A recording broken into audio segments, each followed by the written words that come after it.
Hello, my name is Alun, and today I am facilitating the first of three pilot episodes of Starforged. It is, I think, technically called Iron Starforged by Shawn Tomkin, but I will call it Star Wars from now on. In terms of its overarching concept, I think that this is kind of Firefly stroke Guardians of the Galaxy, to be honest. Players take the role of so-called Iron Sworn, heroes sworn to undertake perilous spaceborne quests. The idea is that they'll explore an uncharted sector of space and work out what's going on. And as they go, they will meet people and build bonds with them. But the important thing is that they will swear what are called Iron Vows and see them fulfilled no matter the cost, because that is what this game is about. Our adventures will take place within the Forge. This is a globular cluster, about 200 light years, I think, from the home galaxy that the people we will encounter were forced to abandon about 2 centuries ago in the wake of some cataclysm. We will work out what our Forge looks like and what that cataclysm was in a moment or two.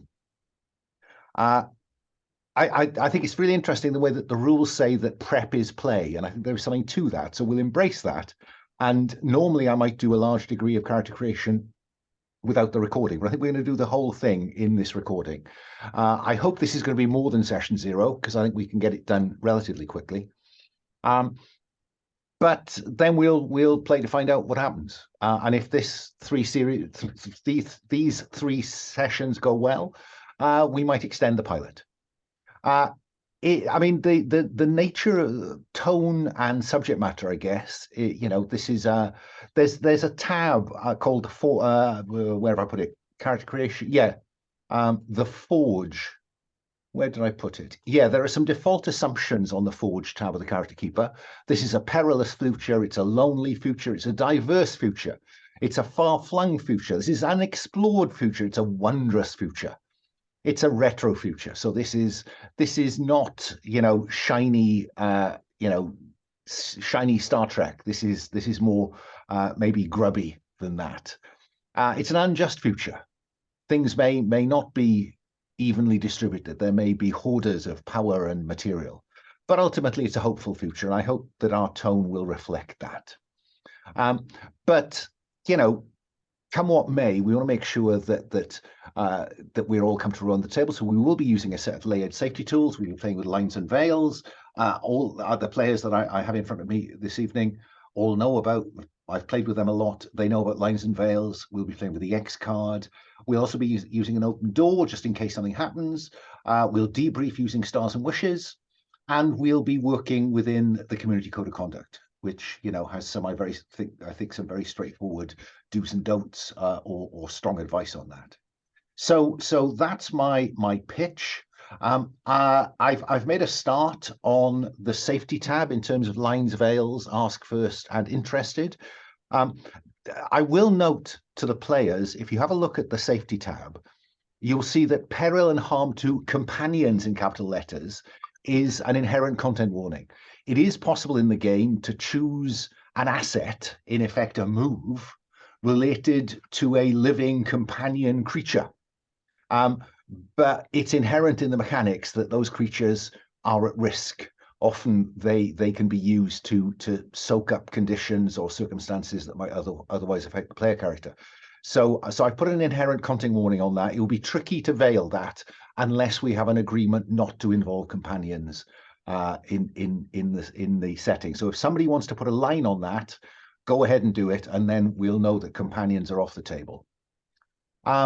I will ask the players just to introduce themselves because, we're going to be a little while before we introduce the characters.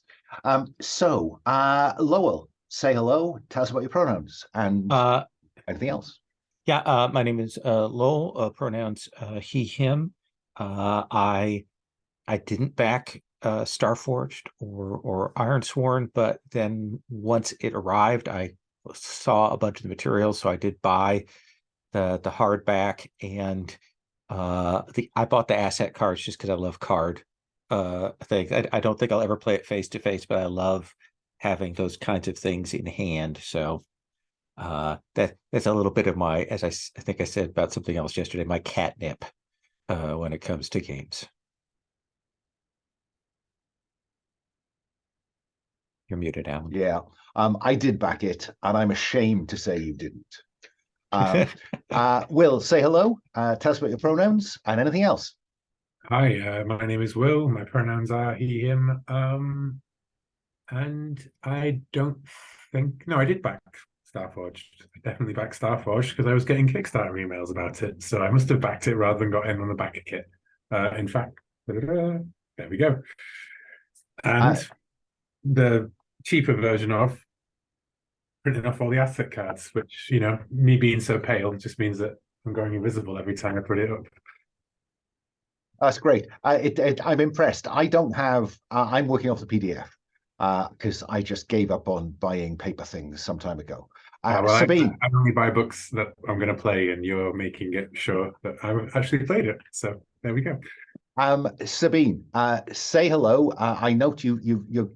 Oh, there you are. I thought you were going to leave the camera off because you've got some signal. Yeah, I have got connection issues, but I thought maybe for the introduction I could chance it. My name's Sabine. I use any pronouns. I might have backed Starforged, but probably forgot about it. That was during the time where I backed anything that people said, "Hey, this is cool. Please back it." And I'm like, "Yeah, sure." Yeah, I buy physical books if they're pretty. So I have books that I have. Well, I have played most of my books actually. So.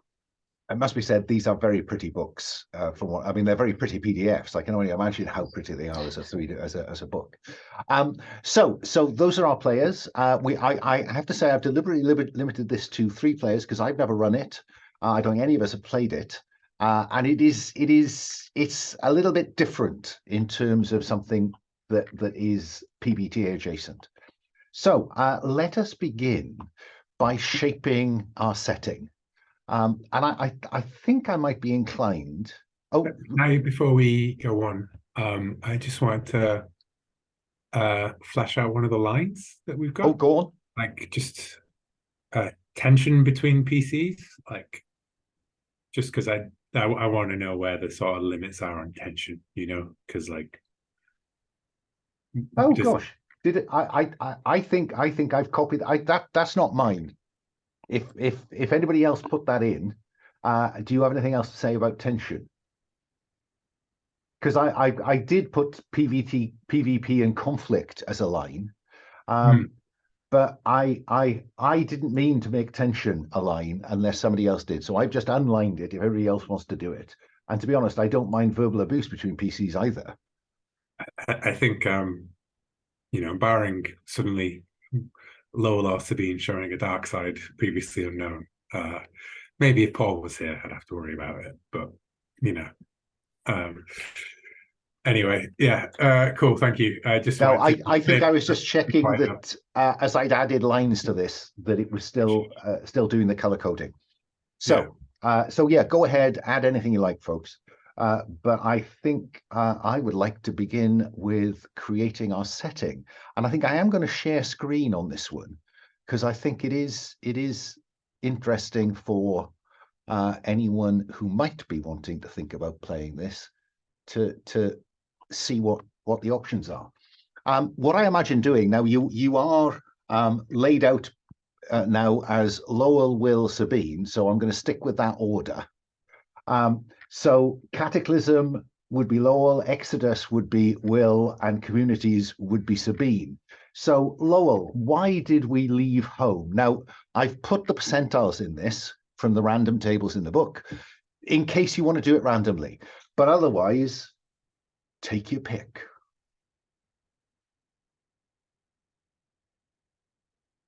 You are muted, though.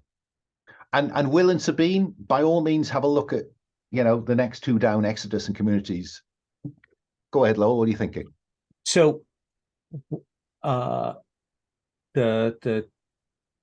I see. So the choices do that.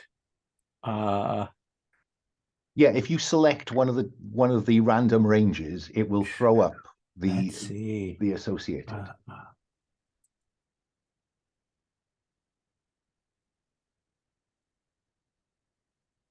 I gotta admit, I always love the idea of interdimensional entities invading our reality. That things came from the outside, and drove us out. And do you have because there's over there in the detail column for this one again, roll dice or make a choice. Do any of those appeal, those options? Or have you got a different variety of interdimensional entity you're interested in? Oh my gosh. I like the idea of actually terraforming corrupting biological scourges. The idea that they sent down biome packages from extra dimensions that came down, landed, and began to change. There's a David Jarrett series, The War Against the Ch'Tor, that has that as a premise. I like that idea of that. Fine. Corrupting biological scourges. We can flesh that out as we go if they reach the forge, because this is what drove you away and to the forge. So, Will, what about how did we escape? What was the nature of the exodus? Oh, you are muted. There you go. Yes, the nature of the exodus. So, I don't think I like the Stargate one. Okay. I kind of like the Iron Homes because they're still around, but then I also like weird FTL drive that broke reality, and I think that kind of ties in with the invaders from outside context sort of idea. Okay. So I think I will go with a ragtag fleet of ships propelled at tremendous speeds by experimental FTL drives. Then make that selection and hit return. Da-da-da. There we go. Now you will notice, folks, that there's a big picture quest column and a character creation prompt column. These are lifted straight out of the rule book. I think they are meant to make you start thinking about, some of those questions in relation to this history of your people. But let's move on to community. Sabine, what are you thinking in terms of what happened when we arrived? Yeah, I think I've looked through all of them. I like the last one best, I guess. We have made our mark in the galaxy, but the energy storms we call balefires threaten to undo that progress, leaving our communities isolated and vulnerable. Balefires. Yeah, I like the idea of like having these balefire thingies. Maybe they are actually connected to the scourges. Maybe they are actually not energy bursts, but like kind of matter bursts of biological matter or something like that. Again, we can flesh that out in play. Yep. Cool. This takes us down to the setting aspect called iron. This is the nature of how do we swear? How do we make sacred commitments? How do we swear, make iron sworn pledges? What are we thinking, Lowell? I love this idea of that Ironsworn bind their honor to iron blades, or some kind of similar weapon that always appeals to me, especially the idea of when you're fighting on an actual spaceship, you don't want to be firing Gauss weapons or anything. So swords are really important. Yeah, the brutal practicality of a sword makes for a useful weapon. No, I love that. Yeah, let's go with that. I think both the chat and my visible reaction showed how enthusiastic we all were at the idea of swearing on a sword, right? Like, yeah. Okay, how are we governed, Will? Can I actually defer this to Sabine, having I think that perhaps you have more of a strong opinion on this than I do. Yeah, I don't like bounty hunters like running around and keeping the law. That reminds me of what was the name of that game? Dogs in the Vineyard. A little too much. and I don't think that I want to have this. So I think.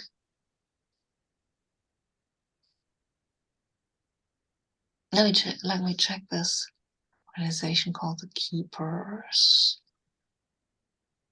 I think I'd like to go actually with the first one.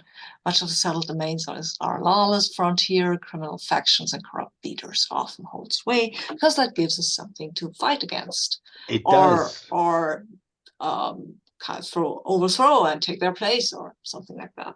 Or to be threatened to work for. What? No. Okay, then let me go back to will for religion then. Sorry, I should have been checking in, folks, that nobody had any. I haven't sensed any objection at all. I will try to just check in a bit more as we move on, just to make sure that these choices are not messing with other people. If you don't mind us interrupting your extremely disciplined, speed with which you go through things, Alan, maybe that would be the way to do it. Yeah, you can take the teacher out of the classroom. So, Will, religion? Religion. What's our view of gods and or religion? So, three-way holy war, diverse multiculturalism,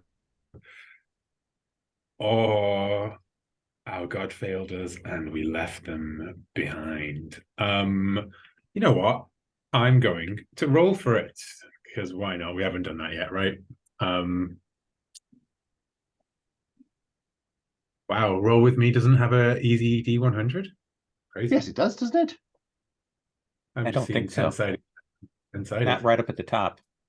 Yes, 2d6, 1d20, 2d20, 1d100. Oh. Am I seeing something different? No, I'm not seeing that. Oh, there we go. Yeah, no, right at the top. Right at the top. Yeah. Wondering, there it is. Okay. 9. Our gods left us.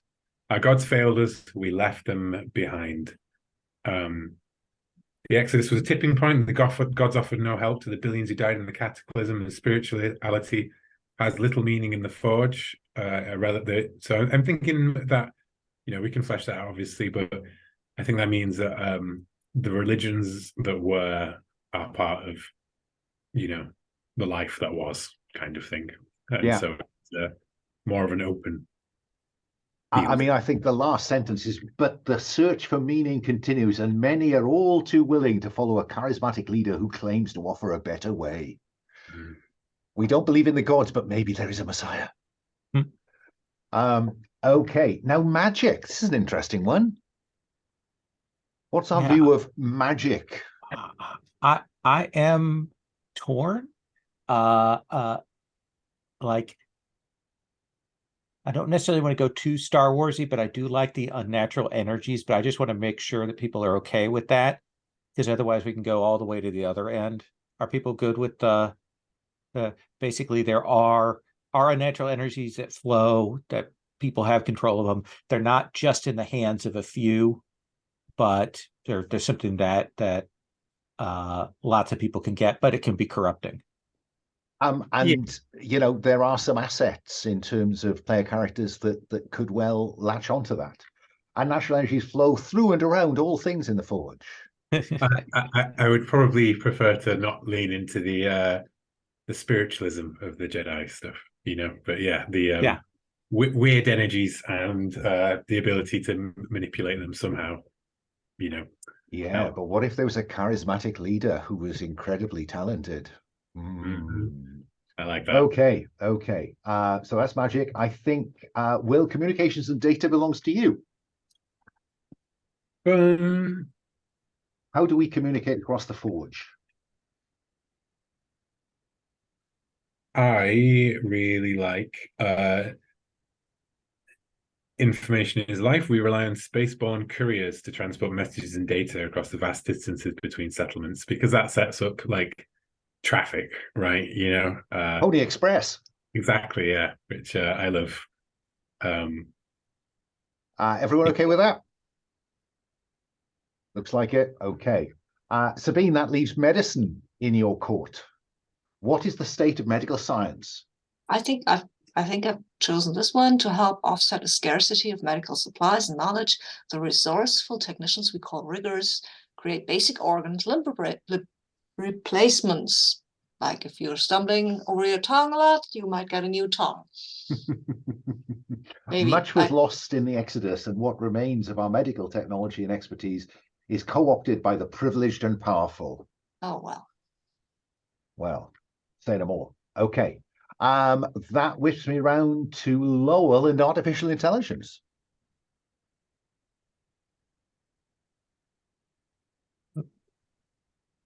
Hang on a second. Let me see the options here.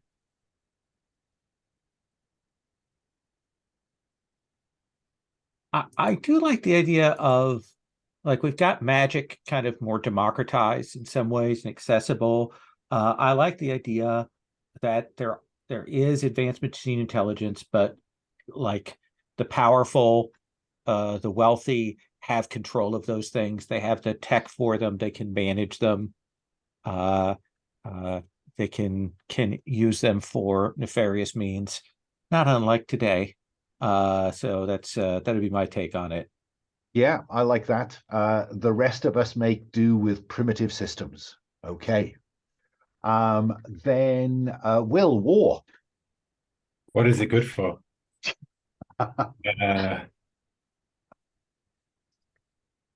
Oh, I think I like the middle one. Professional soldiers defend or expand the holdings of those who are able to pay. The rest of us are on our own. Mercenary guilds wield power in the forge. I just want to check in with Sabine. Mercenary guilds, bounty hunters. Is that the right side of a line? It is. I don't like the bounty hunters to be be super respected and everybody has to do what they say. Mercenaries, I mean, they come in, they roll in, everybody does what they say because they have the big guns, but that still means they get laxatives in their stew or some shit like that. It seemed the objection was more about agents of a higher authority, like wielding executive power rather than the Mandalorian, right? Like, you know, okay. As if everyone, when the Mandalorian showed up and went, "Oh yes, Sahib," you know, whatever you say. Well, it basically works. I don't like the idea of someone who is not responsible to something actually wielding that kind of power.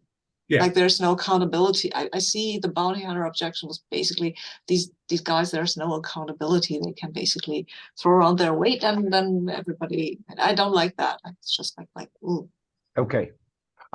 So that was war. Life forms, Sabine. Now, this is a human-centric game. Yeah. So there are no intelligent, inverted commas, non-human cultures unless you discover some. Yeah, that's what he's saying. Life in the Forge was seeded and engineered by the Essentia, ancient entities who enact their inscrutable will in this galaxy. I think they probably kind of created these bio things that we ran from, maybe, but well, within the Forge, maybe they were like a little less, a little older, less useful shenanigans that destroyed our civilization. So the Essentia, the architecture of life within the Forge, these omniscient beings are rarely encountered and have powers and purpose beyond our comprehension. Some worship them, others resist or rebel against them, but trying to defy the will of the Essentia is like standing at the shore of the ocean to thwart the tide. They are inevitable. Well, that's what they think. Went the crowd. Right. Okay. Then round I go. Lowell, precursors. So I'm taking the one that the over aeons, a vast number of civilizations rose and fell within the Forge. And now we've got these folks called grubs, who are scavenger crews and audacious explorers that delve into mysterious monuments. I like the idea that these could be anything. The other two options kind of set them a little bit more specific. I think these are the crazy layers of civilizations. Fine. Incomprehensible technologies, inexorable time, and the strange energies of the Forge have corrupted the vaults of the precursors. Despite the perils, grubs scour those places for useful resources and discoveries. But some secrets are best left buried. Say no more. And the last one falls to you, Will. Horrors. Should we be frightened of the dark? What do you think I'll go for? well, put enough alcohol in a spacer and they'll tell you stories of ghost ships crewed by vengeful. It's nonsense. Yeah, no, Or not. definitely no. I'm just debating.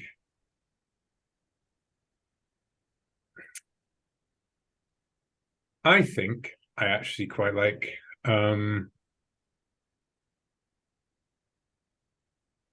the strange energies of the Forge give a natural life to the dead. The Soulbinders are an organization sworn to confront these horrifying entities, largely because I think it's called Iron Sworn, right? So, like having a group who is sworn to a cause is particularly interesting.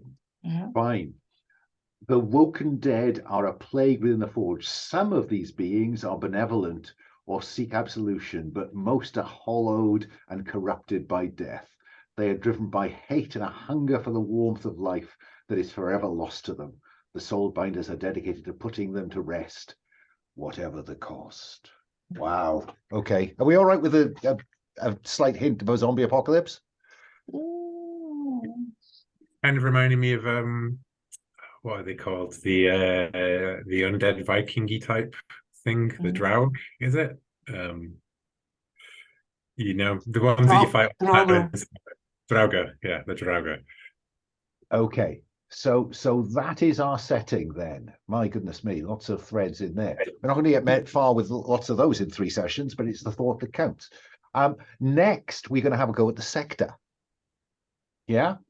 And for this, I need to just go and open the rule book because there's quite a lot goes on in here. So we are going to create 3 settlements, I think. But let me just pull up. I pulled up the reference book, but I didn't think to open the rule book.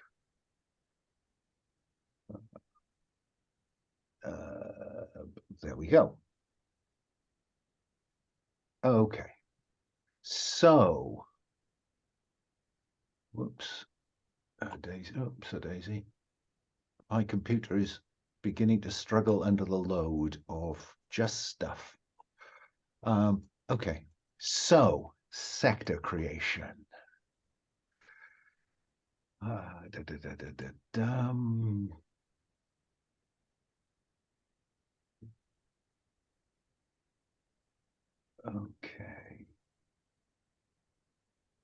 Oh, I've lost it. Oh, create your character is first. I take it back. Okay. I wondered why I'd not opened that already. Okay. So, character creation. Shuffle that round. So, character creation. Ready your assets. Prepare the asset cards by type and set aside the deed assets. Now, you don't need to worry about that. The character keeper has all of them in. Select 2 paths. And what this means is that on the character keeper, you will find path aced, path archer, path armored, blah, blah, blah. So I tell you what, I'm going to stop sharing because this isn't as interesting, I think. So I started with Lowell last time. I'm going to start with Sabine this time. Sabine, have you any particular interest? Well, I mean, first, I suppose I should ask you just to make sure that you've labeled one of those first 3 Iron Sworn as you. Okay, we're in the character tab, not in the character creation tab. I will take the second one if that's okay with everyone. I think Will's already. No, it's not. It's Will's already. Okay. Because I thought you were taking the first one. So no, I would always take the one that is most closest to orange. You know. Oh, well, you take it then. You take it, and I will take the right and low on the left. Yeah. Yeah. Sounds. Okay. Yeah, that sounds fair. And I'm not married to the orange tab, but I usually try to back them. Hey, green is one of my favorite color out of all those there as well. Okay. So it's worked out perfect. Cool. Okay. Fantastic. So I am going to start in the middle with Sabine. What you've got here is 2 path choices. So the path are in the drop down there. You know, Where are do they? any of those appeal? There's nothing in the rules that says you can't double up, but it does Okay. seem to me to kind of mess with the whole spotlight sharing thing. So I do take assets, right? That's the thing. I'll just the Yes. path. Yeah. Right. Okay. You know what? I think what I want to be. I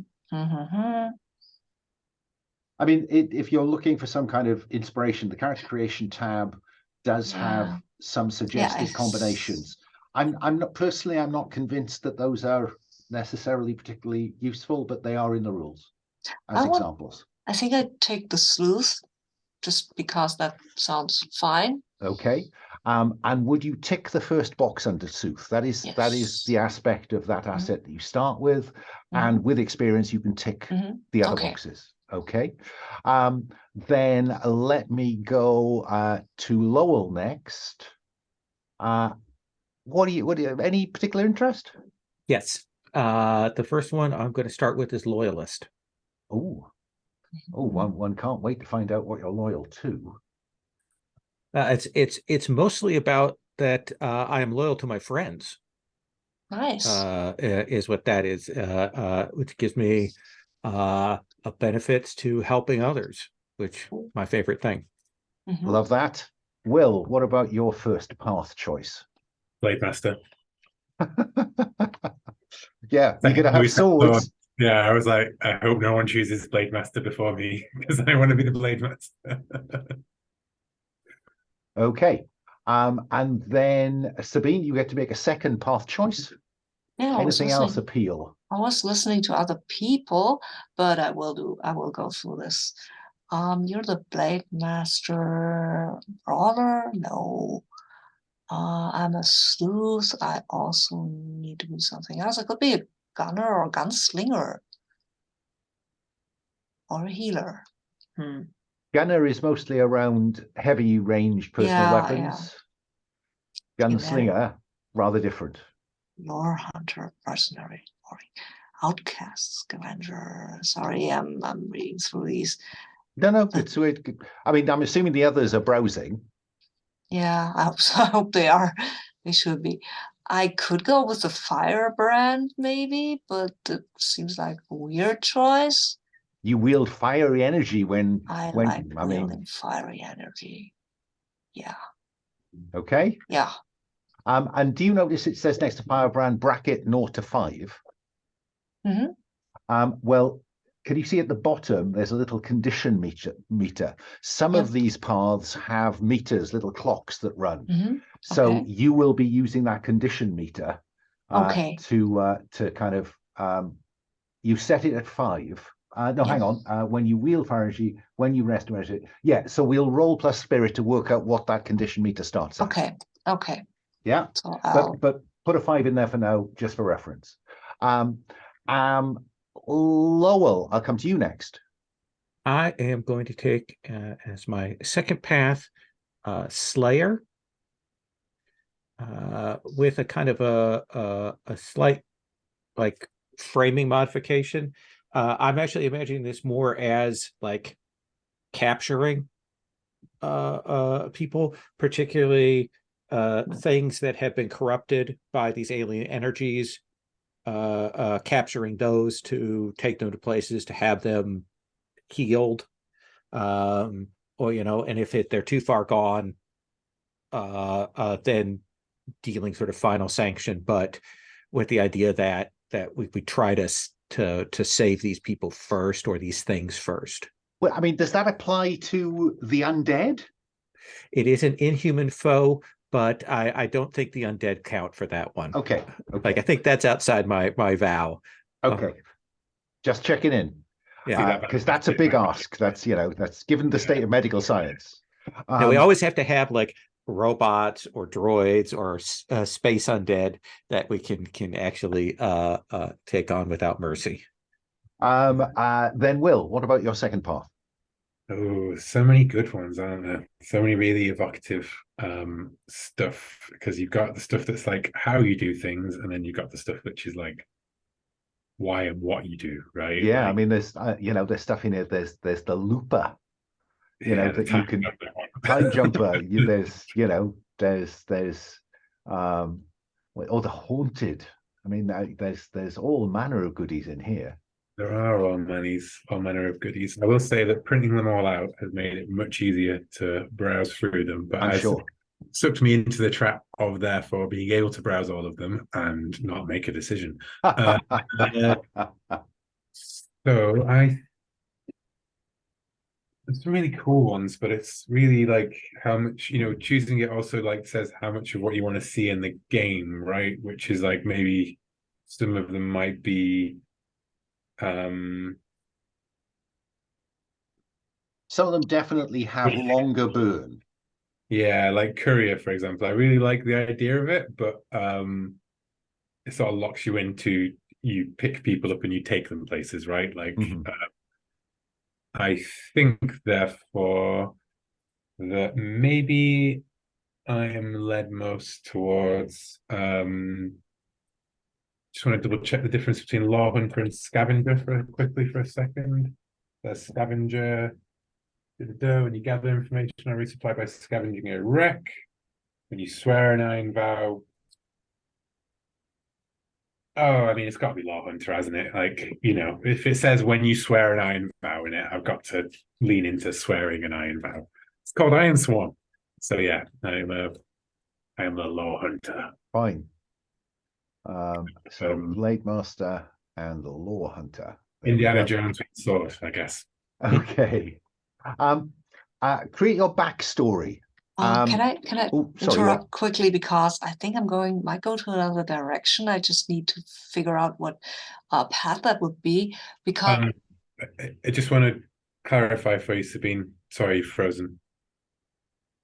But you get to choose a third. I'm frozen, I think. Yeah. Oh, I just want to. No, you're okay. You're back. I just wanted to stress that because you may not know, you get to at the end of this choose another asset that could be another path card if you wished it to be. Yeah, maybe I choose the Firebrand then again. But for the first part, I would like to have something that would give me like kind of thievy skills. Like then there's a scoundrel. There's the scoundrel, I think. Yeah. Okay. Which is yeah, when you make a move by lying, bluffing, or stealing. Yep, takes one to know one, right? Yeah. Okay, so we've got the loyal slayer, the find it, steal it one, and the Indiana Jones with a blade. Okay. So now flesh out your backstory. Envision what happened to separate you from your former home and relationships. Now, there are some suggestions on the character creation that I lifted from the rules and something else that I found. This is the kind of stuff goes down in your notes, really, just as an aid memoir. You may want to think about this in terms of, I'm going to ask each of you to come up with some long-term aim. So you may want to weave a backstory that can become, and my ultimate vow is to put something right, put something, seek revenge on what got me thrown out of wherever I was, that kind of stuff. But treat the examples on the character creation tab as inspiration, not in any way a limit. Lowell, I started with you. I started with Sabine. I'm going to start with Will. Okay. Tell me something about your backstory. I would say, well, I rolled for it, so I'm going to go with it. I rolled 54. I was banished from my former home. Banished from my home for delving too deep. Searching for lore that was left, that they viewed as best left unknown. Put a phrase or sentence down in the notes section at the bottom, just so we got an aid memoir for that, so we don't forget it.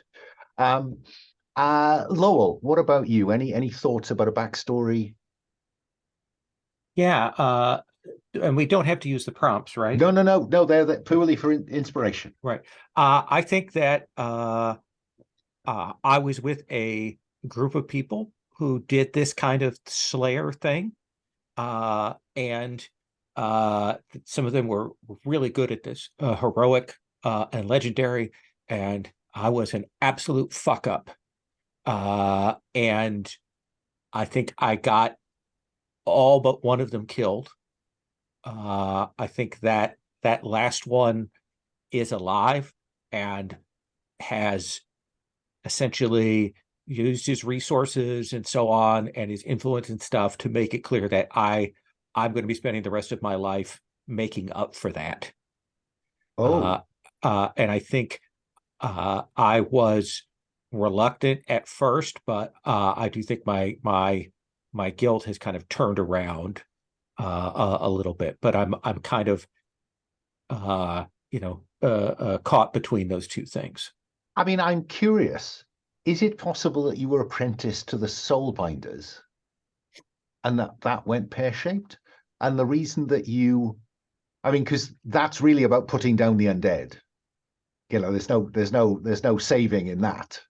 I'm just curious. Is there? Yeah, no, I actually think it is people who did this kind of thing of like in a much more heroic way, trying to save colonies and civilizations and find these people and free them from their corruption and help them out and things like that. And I think I was mercenary, and I think like we got treated like royalty where we went, and I think I enjoyed that too much, and that's what caused the problems. I will ask you at some point to give them a name. Okay. And we might create them as a faction. Okay. Play. Then let's move on. Sabine, what about a backstory for you? What's the kind of?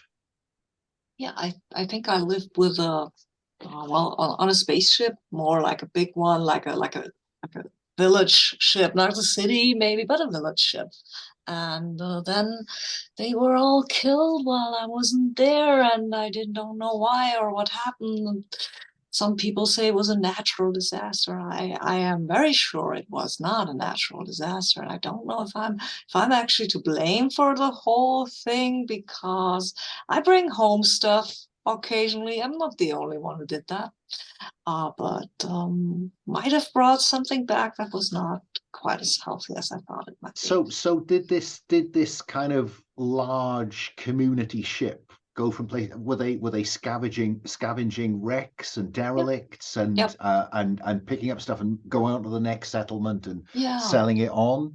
Yeah. And then what? Then one day you come back and they're all gone, or is the ship gone? What? I think they're all dead on the ship. Oh, so you've seen them dead? I've seen them dead. Oh yeah, I know they're dead. Oh, everyone's dead, Dave. And I don't know what happened, but I think they. Yeah. So you're the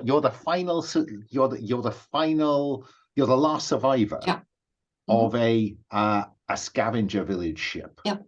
Yep. We weren't just scavengers, we were kind of entertainers also, and people told stories because we went between places and gathered stories and stuff like that. Not just things, but also stories. But if you want to flesh that out into a sentence or two down in the notes, that would be very helpful. In terms of what because that's an interesting cultural note, isn't it? This idea that there are communities that move between settlements, providing entertainment, news. Maybe you carried the Pony Express. I don't know. Yeah, we'll find out. Okay. So we got a bit of backstory. Write your background vow. Envision a background vow to represent a primary motivation or goal. Give it an epic rank. Now, if you go to the character tab, you will see that there's a couple of things below the kind of edge, heart, iron, wits, down row 12, 32. If you click the little plus arrow next to 32, you will reveal the background vow. Yeah. And on row 34, there's a slot for you to write what the vow is. So I think it comes after backstory, because the implication, I think, is that something in your past is the drive in the present. So where shall I go with this one? Let's go back to Lowell. Any thought about a background vow? Yeah, I think that I will. Let's see how I want to put this. I don't want to repeat the word redeem, but I will make good my failure to the. I call them the Ebon Heart Redeemers. Fine. What about you, Will? What are you thinking as a background vow? I will claim the Cinder Shard from whoever wields it. Whatever. Enough said. Yeah. We have a MacGuffin, folks. Fine. Okay. And what about you, Sabine? What are you thinking? I think I will find out what happened to my people. Okay. And is there a reason why it was impossible to determine what had happened then? Is this a question of what happened or who done it? Who done it? Probably. Yeah. Yeah. Because I'm curious, when you got back to the ship, was it obvious that it did you not board? I did board. I did not. I maybe I had found some. I think Just I've give got that a bit of thought, because that'll begin to give me a seed of who did done it. Yeah. I think I found some substance, some residue, like resin, actual resin, like from plants that was scattered around the ship. And my people had died from, it looks like, extreme allergic reaction. Okay, put that down in the notes section so we don't lose it. I mean, it's not written in concrete. We can change it. Okay, board your starship. Okay. Now, the ship. If you go to the ship tab, you will see that there is inevitably going to be this 40-minute intermission now, while we try to name the ship. I'm going to suggest we put that off. But at the minute, your armed multi-purpose starship is suited for interstellar and atmospheric flight, blah, blah, blah. That's the given, yeah? That is all you have at this moment. But then there's a bit of ship history for us to do.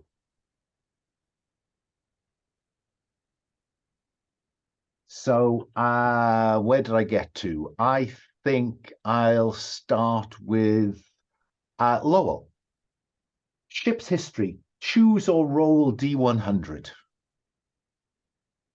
See what the options are, and then you can overtype it if you want to. Let me roll here. I haven't pulled up the roller yet, so let me do that.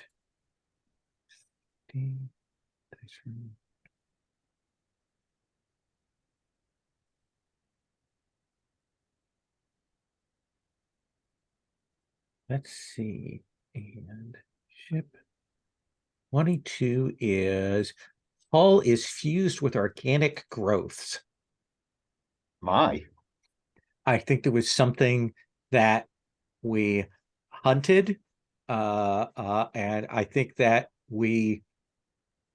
to get away from it, we ended up warping or kicking on the engines, and I think we kind of splattered it, and these are the bits left over from that.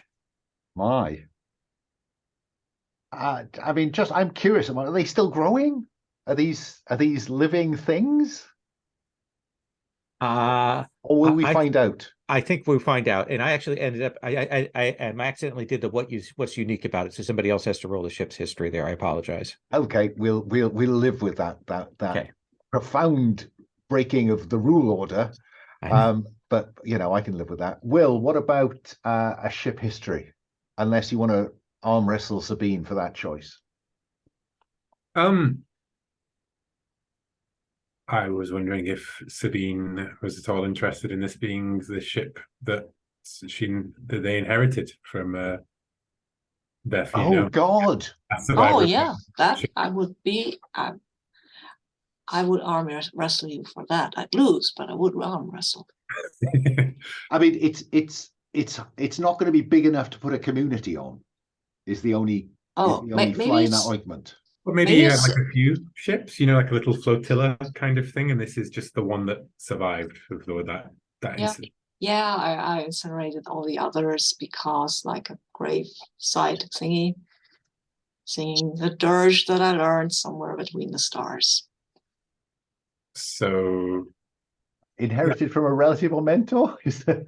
Yeah, that's basically. Yeah. Fine. And last but not least, what do you want in terms of what else is unique about it, Sabine? Let me roll for that because rolling is fun. It's a 15. What does that mean? I don't know. Faint phantom music sometimes echoes through the corridors. Yeah, I feel that's fitting. Wow. Yeah. And no matter what you put in the food reprocessor, you continue to hear that music. Fine. Make that selection. I have. No, it's gone again. Is there a problem with that one? Oh, there we are. There we are. It's good. So that's our basic ship. Now, character creation. Choose your final asset. This can be you, or it can be a module for the ship.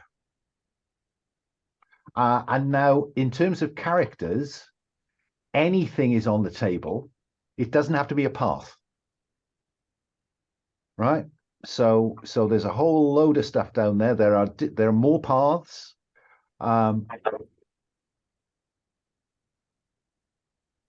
But the only thing that's not on the table are deeds. Deeds are triggered by events. So there are companions, support vehicles, and lots of other paths.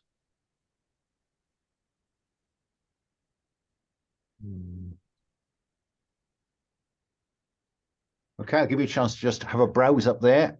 Has anyone got a strong feeling about building out the character or building out the ship? I think there's so many to look at the moment. We're all going to need a moment to peruse our options. I think you might. I know what I'm going to take. Go on. What do you want? I am taking another path, and I'm going to take augmented. Oh. And I think this guy who survived, when he got back, I think he tore my arms off. And he has replaced them with essentially prosthetic bionic arms. And while they're super useful, he has a failsafe and control over them. Fine. So he can use them against me or shut them down or blow them up if I don't keep up with this. Oh my. Wow. You really are under the thumb here. So the way this works is that when you make a move directly aided by the augment, so you need to, down in the notes section, put in large friendly letters, artificial, cybernetic, biomechanical, whatever, however you want to describe them. It doesn't matter. Yeah.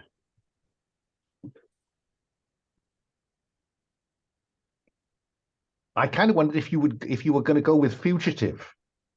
But just to wrap up this idea of they are still interested in you. I think I am very much under their thumb. What about you, Sabine? I noticed a protocol bot has just popped up. I'm a bit torn between the vestige and the protocol bot. I'm not calling protocol droid, even though it's but I think I like the protocol bot because that's what remains of my people, right? The knowledge inside that bot. So it's particularly important to Cultures, me. languages, customs. When you're aided by the bot as you make a move in a formal social interaction, add +1.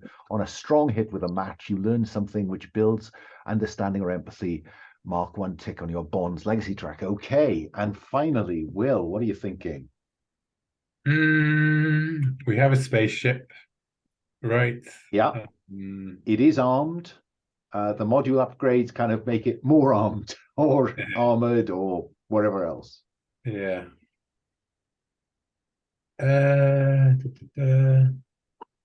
Just wondering, is there any point in a shuttle? Because we can just take the ship places, right? I mean, the ship can land. It's capable of atmospheric flight. Yeah, so I don't think the vehicles are inherently that interesting, given that you can land your ship and then cinematically trek across the surface, right? Only when you approach the derelict that has too small a hole in it that a shuttle might have been able to fit through, but alas, now you must make the trip in a spacesuit. Yeah, that's very true. Sorry, I'm having a real analysis paralysis. What have I got? Well, look, as always in these circumstances, if once we get the ball rolling, we want to swap some of these out, that's fine. Nothing is binding until it becomes a kind of significant bit of the narrative. Yeah, true. Let's go with Explorer for now. Okay. Just because that seems to tie in with the whole Path Explorer. And of course, we will take a break shortly, during which I will expect you to come back with some starship name suggestions. I think Lowell's already got one. I mean, we have Sabine had one. Oh, really? Did I miss the chat? You missed the chat. I did. Talking about it. Legacy's Lament. Mm-hmm. Yeah. Fine. Type it in if there's no objection to Legacy's Lament. I like Seems so. Cool. Set up your stats. Arrange these values across the edge, heart, iron, shadow, and wits in any order.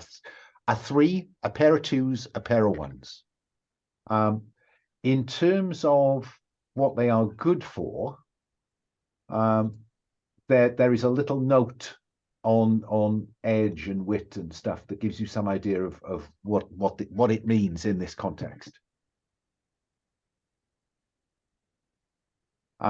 If you wanted to wade through the various rules moves tabs at the far right of the keeper, then you can work out which ones do what. But it's unsurprising that in many of these cases you describe how you approach a challenge, and then that will determine which of the attributes applies. And how many points do we get? Or 1, 3, a pair of 2s, a pair of 1s. Okay, cool. Okay.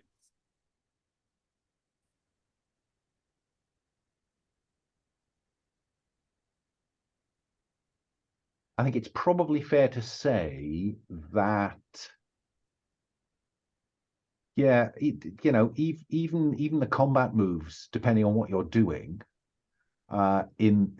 tactically, all of them could apply. So I think probably settle for a pattern that suits the character you want to play, or have a look at your path moves and see whether any of those lean towards a particular attribute. I suppose if you're wanting to work out a kind of which way to come at this.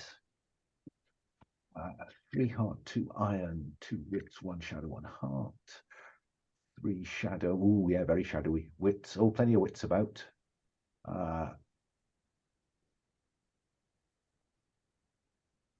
Okie dokie. We're getting there, I think. Again, not set in concrete. We can shuffle those until they become fairly set. And then I think the condition meters, which are health, spirit, supply, and momentum, should be set up already. So you should have 5 in health, spirit, and supply, and 2 in momentum. I think I defaulted those where they're supposed to be, unless there's something in one of your paths that suggests it should be different. I don't think there are any, but you might want to just have a check.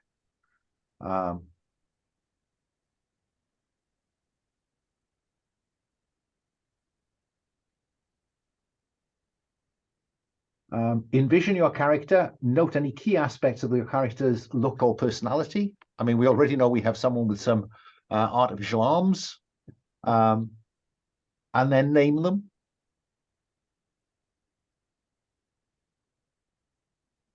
And then gear up. Now, gear is not a vital part of this. It's kind of wrapped up in your supply value.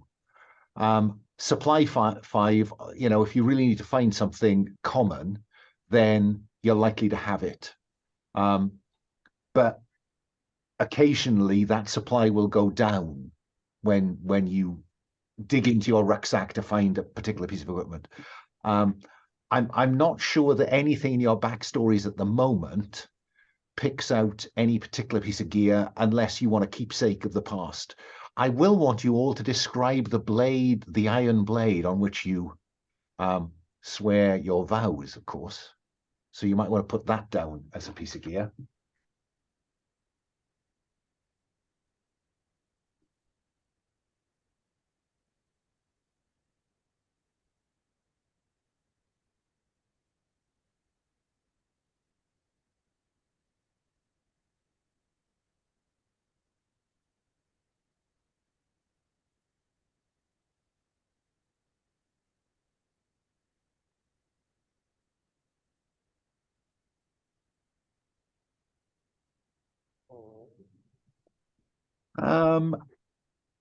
And then I think we're done. At 5 past the hour, I'm inclined to say, let's take 10 minutes. And when we come back, we'll flesh out our sector and have a bit of play. Yeah? Sounds good. And if you have any questions... I'm going to change path to mercenary, by the way. So okay. Mercenary Law Hunter Blade Master. I've not invested a lot in those choices yet. You're okay. Mm-hmm. So back in our seats at about 15 past the hour. I will pause the recording until then. Okay, we've had Law and I've had a quick chat offline about the Ebon Heart Redeemers and how we might shape them as a faction. But for now, let's begin thinking about our sector. Now, I've made a decision for you in as much as we are playing in what is called the Outlands.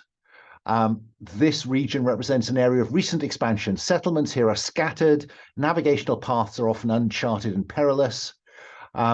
If you envision yourself as a spacer on a wild frontier, start here. So in the Outlands, there are 3 settlements, which is convenient because there are 3 of you. If you go to the sector tab, again, I might just share on this one, just so we all know what I can point to things, if nothing else.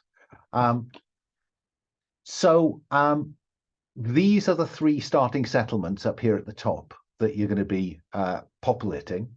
On this first one, you'll see there's a little note on each of the cells that references the reference book that the PDF that I put in the shared drive, just so you can, have a look at it.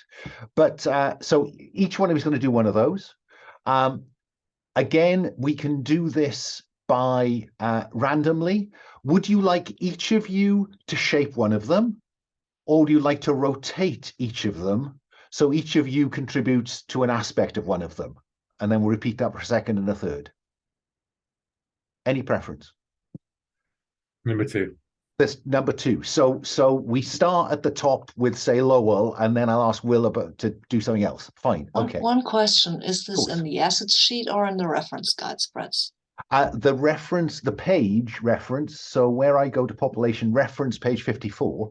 Oh, okay. That is the reference. All of my notes refer to the reference. Okay, pretty much. Thank you. I have that reference book, but I don't have it right next to me. So if I could step away for just a minute or two to go grab it for my ease. By all means. By all means. That allows me to remember how to set up a settlement. So we're going to have 3. Yeah. Okay. So we need a name, a location, a population, an authority, and any projects. Yeah. Okay. I remember that. So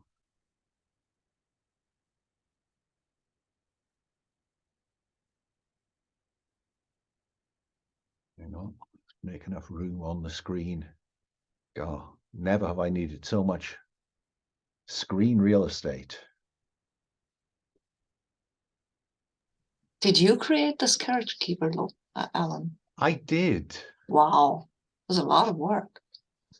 Well, a labor of love. Hope there was so. there was a character keeper in the resources folder for solo play, Oh, but okay. not for a group.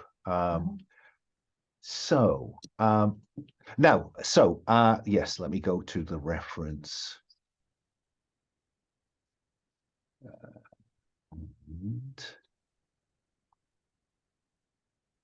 No, you're doing. So we are looking at the Oracle. We're looking at page 54 of the reference tab. And location. So, Will, you've now scooted to the top of my screen because Lowell disappeared from them. So now you get to go first. Congratulations. So on page 54 of the reference, it says location, planet size, orbital, or deep space. Roll or choose.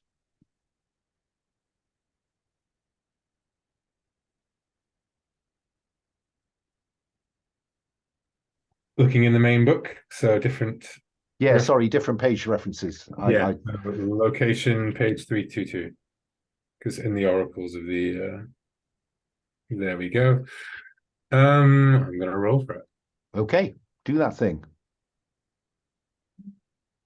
85. 85 is deep space.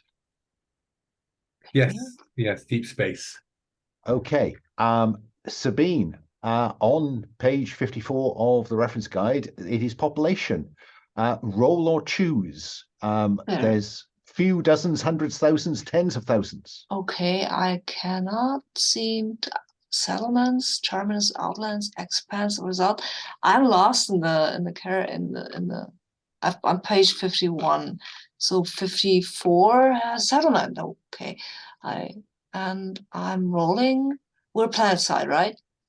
We're in deep space. We're in deep space. Oh, we're in deep space, but that doesn't matter because you can still have tens of thousands of people in this deep space. So we are rolling on the outlands column. Okay. It's a D100, right? Yeah. It's another 85. Oh, wow. So thousands. Thousands. Yes. Okay. I can't spell thousands. That's not anybody's fault but my own. I still can't. Jesus God, I still can't spell thousands, but I know what it means. Then we need to know, I think, the authority. So Lowell, authority is on page 55 of the reference book. So I rolled a 9. So none/lawless. Nice. Fine. Well, that fits with our overarching kind of sense of this place, doesn't it? Mm-hmm. Gosh, a deep space settlement that's lawless sounds like a disaster waiting to happen. Okay, then oops, daisy, that was a silly thing to press. Excuse me. Then settlement projects, roll once or twice. Now projects is on page 56, so the next page. Again, Will, do you want to do one of those? Roll or make a choose. It's kind of what goes on here. Yeah.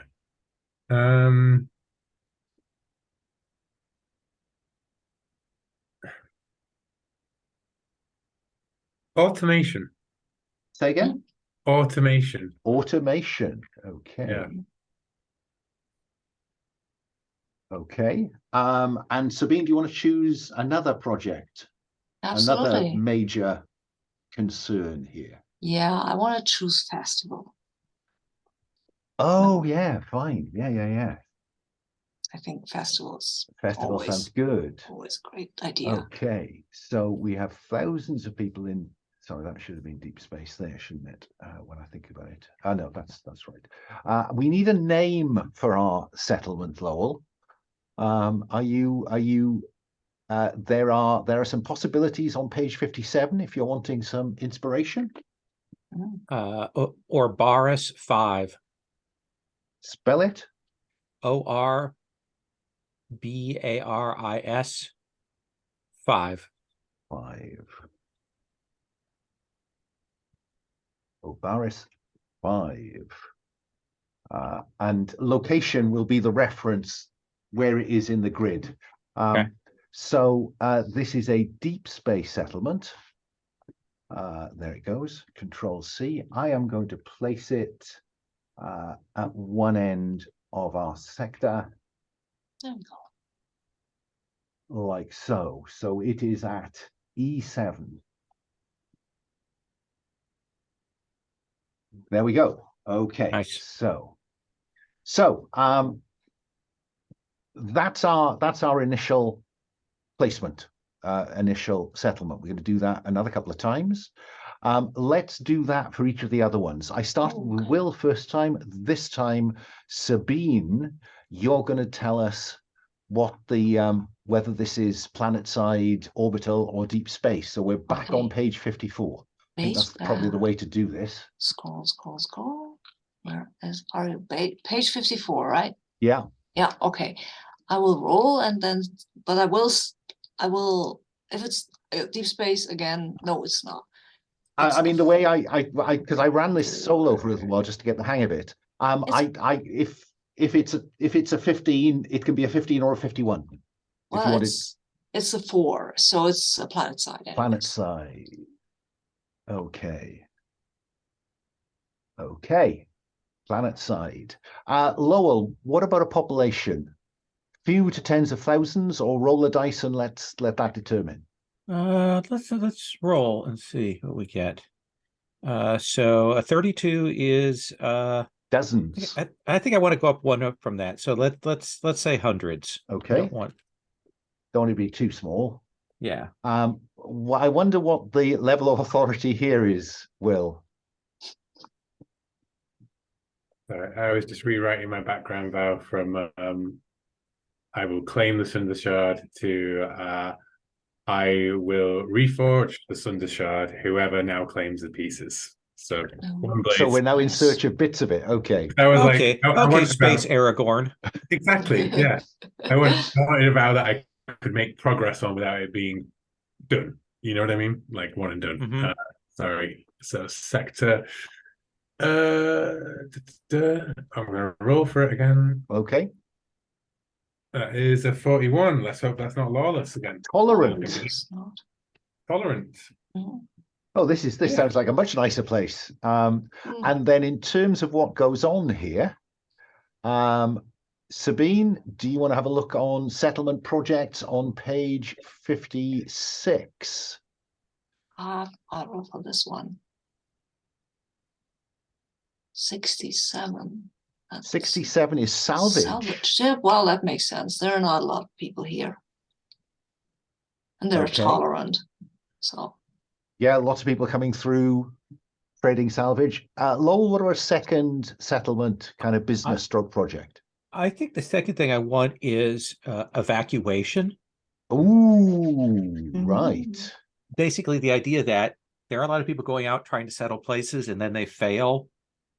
This has become kind of a place where people go to evacuate from those failures and then head out on other things. Okay. I'm wondering, because evacuation sounds like there's a need to get out. Is there a way to phrase that? What about haven? Yeah, how about refugee haven? Fine. Brilliant. There you go. And we need a name for it, Will. If you, again, page 57 has some possibilities. I think this is the settlement of Fallen Beacon. Fallen Beacon. And this is a planet-side settlement, which I will place over here at S12. S12. There we go. So Fallen Beacon, and that brings me to Sabine to make a start. Oh no, hang on. Did you get to do? I did do the planet side. I think Yeah, you so did let me me- twice. You did me Yeah. twice because I'm in the middle. You went Yeah. back to I'm going back and forth just Yeah. madly. So Lowell, I don't think you've got to determine a location yet. So let's have you either roll or choose planet side, Well, orbital, or I deep think we space. just need to have an orbital then. Yeah, of course we do. An orbital. Okay, in terms of population, let me go back round to Will then. Few dozens, hundreds, thousands, tens of thousands. Roll the dice for Outlands if you want to, and see what you get. Thousands. Thousands. Okay. Once more. Thousands. I wonder what the authority is like, Sabine. I think the authority is. I really like ineffectual. I'm sorry, I'm not a law-abiding person. Oh, maybe I am a law-abiding person, but not a law-abiding character. Ineffectual. Ineffectual can mean that they're trying to be pretty oppressive, but they fail at every turn. Well, maybe what they do will throw some light on that. So Lowell, do you want to pick a project? Yeah, I think that this is an orbital station around a planet that has lots of those old sites. Has just layers and layers of them, and so exploration is the primary one. Those I think it's slugs, or I can't remember what they're called, but grubs that go down. This is a hub for them. Okay, so exploration, and back to Will for a second aspect of the settlements, business, projects, whatever.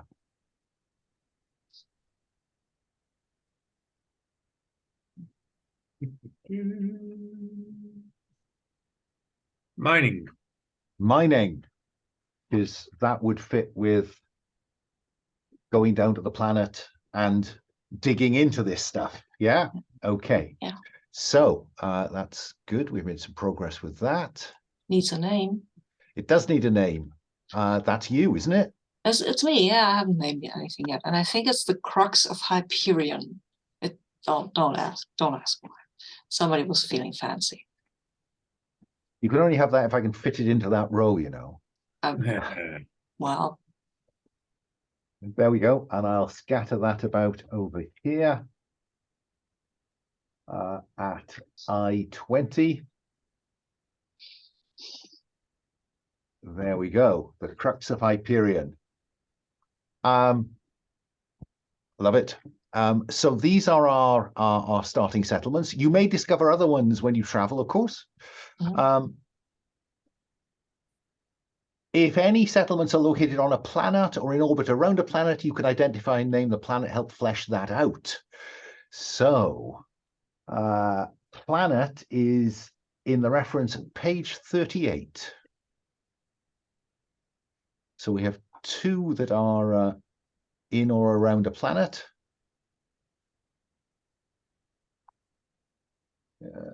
All the way back to 38. Here we go, getting there. Here we go. So, let me think. Sabine named it. Lowell, you get to choose or roll for Fallen Beacon. What kind of planet? So that's a planet side one. So they're actually living there. Well, I always love it's a jungle world. Yay. Okay, so jungle world. Do you want to give it a name? No, I should go to Will and ask him if he wants to give it a name. Oh. Well, let's work through jungle world first and see what we get. That might suggest what it is. Okay, jungle world is on page 45. We don't need to worry about settlements because we've got a settlement. Atmosphere. Will, atmosphere, none, toxic, corrosive, marginal, breathable, or ideal. I think that it is breathable. Okay. Not ideal, but it's breathable. What about life Sabine. It's scarce, diverse, bountiful, or overrun. I mean, it's a jungle world. Come on, it's got to be overrun. Overrun with things. Okay. Oh, sorry, that's life control X. Holy creepies. Or maybe not. Overrun. Okay. Observed from space, Lowell. I've got cloud breaching trees, expansive rivers or wetlands, inland sealed, massive canyons, you know. Well, I was going to say unbroken canopy, but I like the idea that there's jungles, and then there are these cloud breaching trees, these masses of foliage, maybe not trees, but like giant, like jungle collectives that stretch out into mountains in places. Cloud breaching foliage. And Will, do you want to add something else that we would observe from from space around Fallen Beacon? Always. Let's see what the fates say. I'll re-roll that one because I think towering mountains is too similar to cloud breaching trees. Come on, the one's got oh, descriptor plus focus. Okay, so we go to page 3031. The articles, right? Hang on, if I can find 3031. I found it. Yeah, so there we go. Descriptor and focus. So you, again, there's a random number and a random number. This could be odd. Sealed outpost, which I like that very much. Sealed and outpost. Okay, so there is something, whoops, sealed outpost. Right, gosh. Okay. Let's have a look at planet side features. We're back on page 51.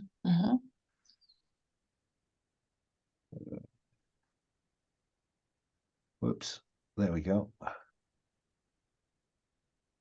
Wow, this would be easier with a book, wouldn't it? I've just realized. Planet side features for a jungle. Hang on, I've lost the jungle. I have the jungle. Should I roll? Please do. I will roll it D100. Lots of D100s here. I always roll the same thing as Will. I don't know why. Sinking quagmires. Ooh. Wow. Yeah. Nice. Beautiful jungle planet. It's a jungle with quicksand. Yeah, well, I think it's more like marshes and stuff like that. Like box. Box is a good word, I think. Yeah, you could stumble upon them though, couldn't you? Yeah. Yeah. Okay, and that means Lowell, you get to come up with another planet side feature.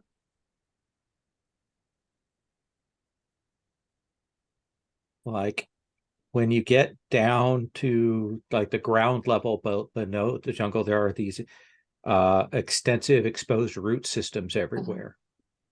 Hey. Yeah, but if you leave them, you get dragged into the quagmires. Yes. Dot. Okay.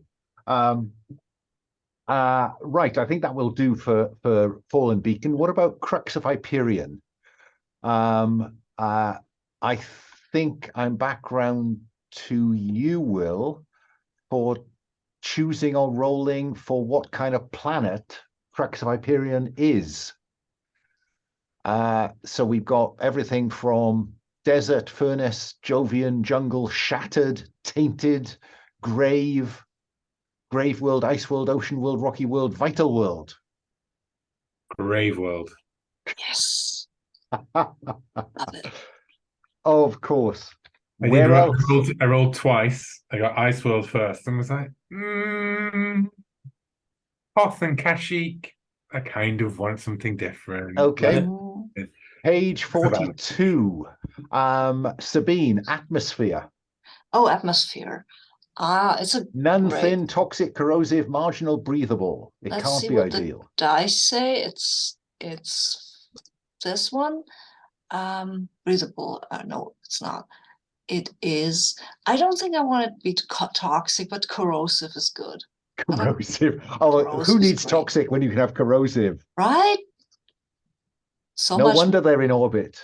Yeah, I mean it's kind of hell on the equipment and it's hell on people. So, but you can survive maybe a half an hour. Not We'll see how well your suits do. Yeah, you won't be A shame good, no but one chose armored. Never mind. Lowell, what kind of life do we have here?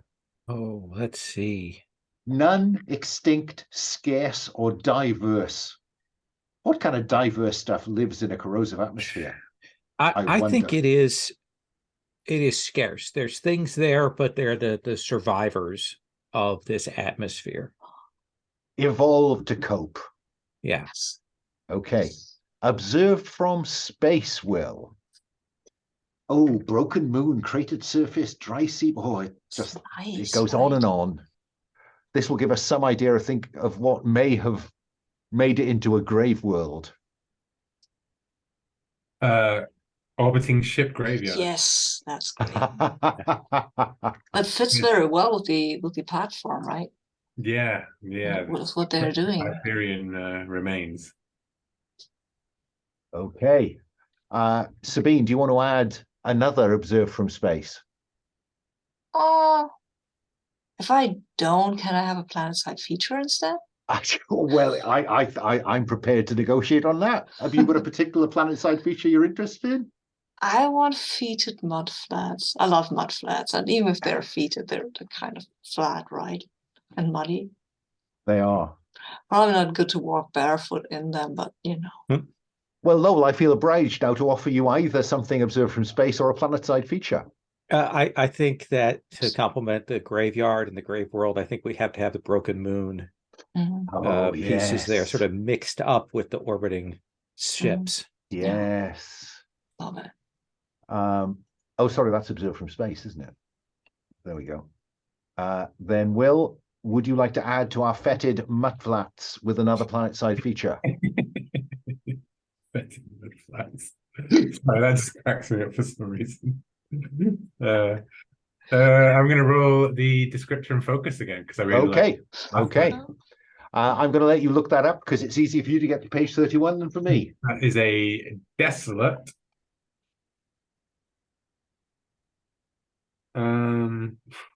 Grave, which I think is a bit repetitive, so I'm going to re-roll the grave one there. Okay.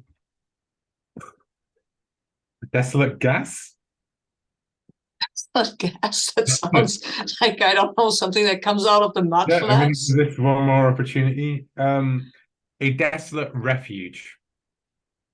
That's better. Okay. Yeah, I think I'm putting those both sealed and outpost and desolate and refuge in commas because they're not, I think, meant to be specific things so much as a sense of place. So fine. Okay. Then that's our two. I feel we ought to do stars just for completeness. Yeah. So Lowell, you get to give me some star stuff. So we're on stellar objects, which is page 34, I think. This is fun. Exactly. That's what I feel. Page 34 of the reference, stellar objects. Oh, let's see. So these get attached to a particular settlement? So we're starting with Fallen Beacon, the salvage refugee haven. So maybe the star shouldn't be too dangerous. Yeah, I like a blazing blue star. Fine. Interesting. A blazing blue star. Fine. What, Sabine, do you like for the star around which the planet Crux or Hyperion? I don't know what the planet name is. I'll have to see what the 25 will give me. Glowing orange star. That's boring. I'm sorry. I think I want either a smoldering red star or an artificial star constructed by long dead civilization. I don't see why you shouldn't have an artificial star. Yeah, let's have an artificial star. We have these essential hanging around, right? We do. Perhaps they created that for whatever reason. Quite so, quite so. So we've got a star.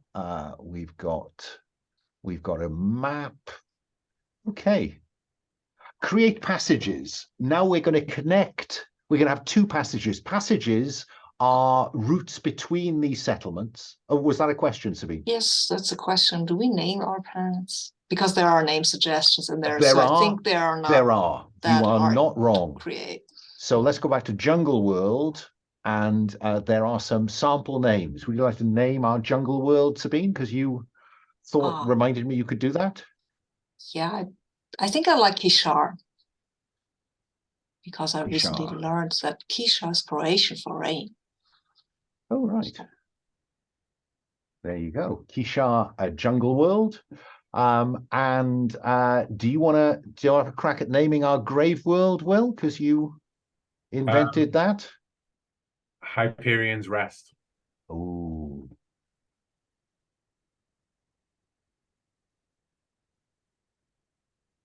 Who is that Hyperion fellow? Who's that Hyperion fellow? Yeah. Brilliant, brilliant. So yes, then yeah, passages. So there are going to be two passages connecting these settlements. So have I got that right?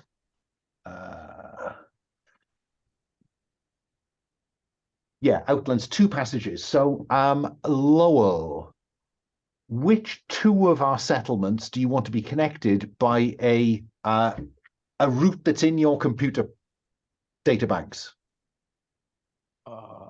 Well, I think that's got to be Fallen Beacon and Crux. Okay. So Fallen Beacon is here. Let me just name these actually now I come to think about it. RS5.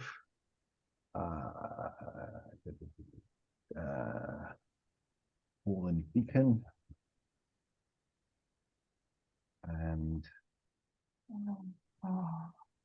where are they? So sorry, say again.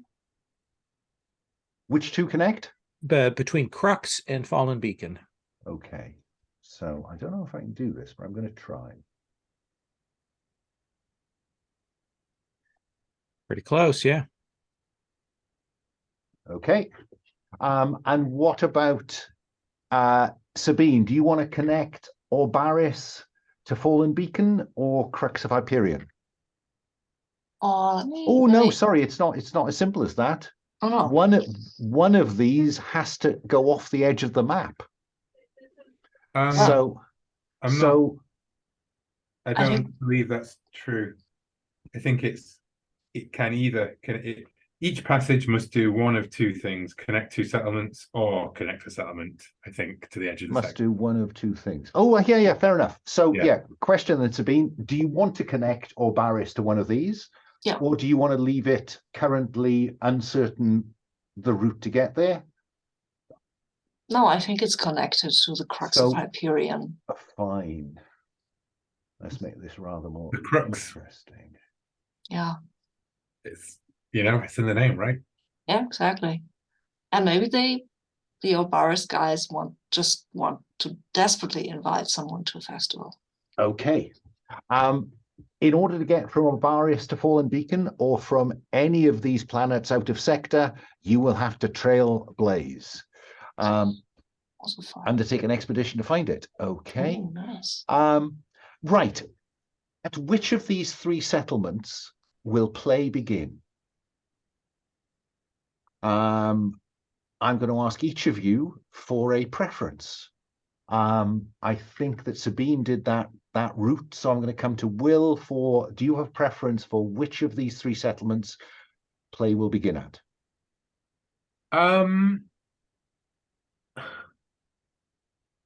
I think I want to be on Orbaris 5. Orbaris 5. Lowell, do you have a preference? I do like the idea that we'll have to, like, if we want to go to Crux, which is the most exciting place, that we'll have to travel. So I'll go with Obaris. Okay. Sabine, will you dissent? No, that would have been my first choice anyway. Fine. So Obaris 5, we zoom in on Obaris 5 and we fill in the first look and a trouble. Ooh. So we are at settlements. We are back to page 55 of the reference for a first look. I'm going to go back round to Will on the grounds that the last decision we made, all three of you went through it. So I'm back at Will. So I'm looking for a first look. Which of those do you think fits with this? Thousands of people in a lawless environment, focusing on automation and festivals. And it's in deep space, just in case we forgot.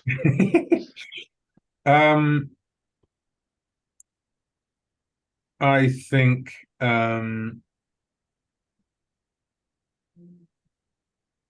high-tech construction. Like high-tech. High-tech. Okay. Lowell, would you like to add something else about a first impression of this place? That's kind of echoing what that we just got. I think that a good chunk of this is built within a repurposed ship. Ooh. Nice.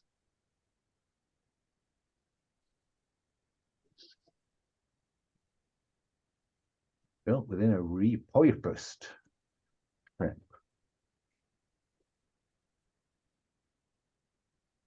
That might explain why a relatively high amount of high-tech construction is necessary in order to repurpose a ship. Okay. And that's where it came from, right? It was the high-tech ship. Who knows? And in terms of trouble, Sabine, we're on page 56. 6 element trouble. I'll roll and then make a choice. Ghostly visitations. Oh my goodness. There's lots 44. here. 34 is ghostly visitations. Is it? Okay. Where I don't see it, but okay. Settlement trouble? Yeah. Hostile. I have impassable road, but I like ghostly visitations better anyway. Are we on the same? Are we on the? I don't know if we're on the same. Settlement trouble on page 56? Yep. We have I don't know. We have hostile life forms, and then 43 to 45. It's impassable route, which is sorry, not very. You said 34. I beg your pardon. Oh no, I didn't. But the ghostly visitations is a lot more fun than impassable routes. What's that about? About festival, probably. Yeah, no wonder they have lots of festivals trying to sort this out. None of the rest of that applies, except you have a connection on Obaris 5. So, Will, I am looking at somewhere where it talks about contacts, and I can't now remember where it is. Hang on. 13. 13, thank you. Page 13. Damn it. Oh, so it does. I did put it in the whatchamacallit, right. Okay. So let's find it in the book. Except that's wrong. So that it's not on page 13 of the reference. Yeah, it is. Make a connection. Connection moves. Oh, connection moves. Yes. So it is. So, when you search out a new relationship or give a focus to an existing relationship. Okay. So, roll plus heart. Which of you, I think... instead of rolling, assume an automatic strong hit. Okay. Thank you. So create a connection, give them a role and rank whenever your connection aids you. Okay, so so that's how to get them. Now, where are they? They're somewhere up in the oracles. Hang on.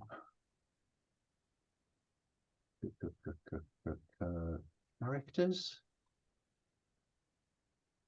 Yes, if you go to 62 of the reference guide, I think we will have a chance to fill. And now there is a connections tab, just for reference. Oh, there are names. So, Names. role and do. Sorry, lost it again. Rank? Rank, yeah. Rank? First look?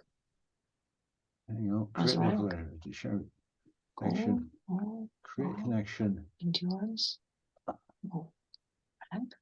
Rank, role and well, let's do role because that's easy. Okay. That is on page 63. Oh, I know what they mean by rank. Yeah, penny's dropped. So I can't remember where I got to now, so I'm going to go to in the middle, Lowell. Oh, hang on 1 second. What kind of person do you know? Okay. Oh, so rank kind of means the challenge ranks. Yeah, exactly. And it's the level of it from 1 to 5 on that. So let me get back to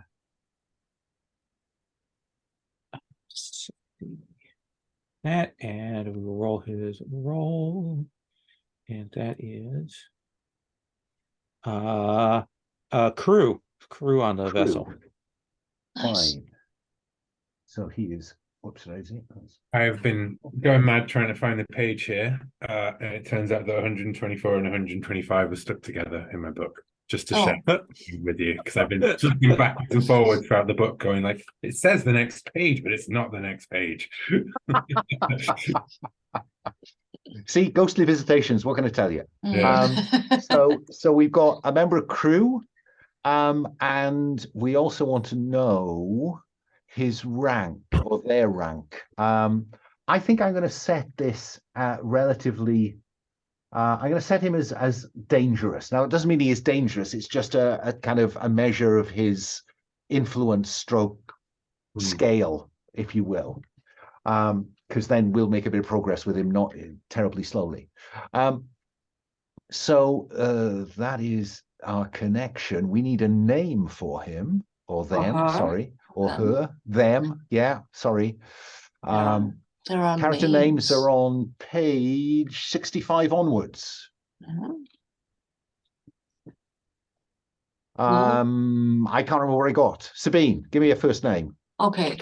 I'll roll the first name. I like Okay. names. Not the I don't need the X card for this one. It's a 9. That's rather innocuous. That's for a roll. I mean, the name is Arnav. Yes. Arnav. Will, do you want to give me a family name? Arlith,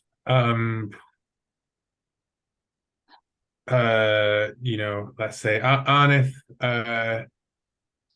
Spaceborn. Is that a family name, really? Wow, how incredible. Spaceborn. It's a title. Okay, well, I was going to ask you for a call sign in a minute, but... Well, I mean, family names, so 20th century. Okay, okay. Who knows what lies in the forge? Fair enough. Give me a call sign for friend Arnav. Lowell? Snipe. Snipe. Okay, Arnav Snipe Spaceborn. Snipe to his friends. And let's get some idea about him, shall we? Let me go to Sabine. Character goal 63. What is it that we know about him in terms, or that? Sorry, I keep saying him. Give me a gender or some pronouns. I think it's that they are they then. They them. Just so we can practice. Yeah. I guess. Thank you. And I So roll for them. Arnav, so what are they looking for in life? What are they looking for in life? Character goal at this point, or at Yeah. this point in their lives. They want to refute a falsehood. Okay.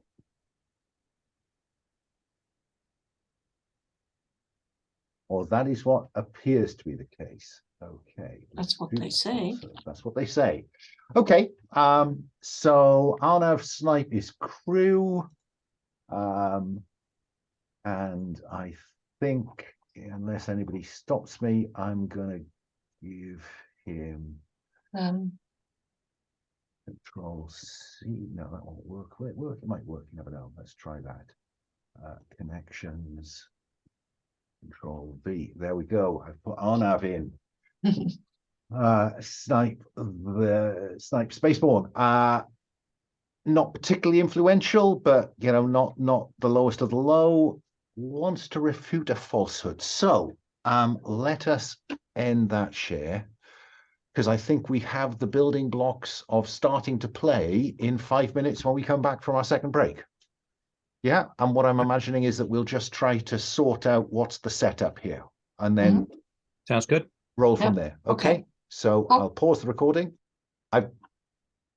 I've just realized I've not named the sector, so I'm happy to take any suggestions. Anyone got a strong preference? Are you not a player too here? This I am, but I was just sharing the load. I will call this sector far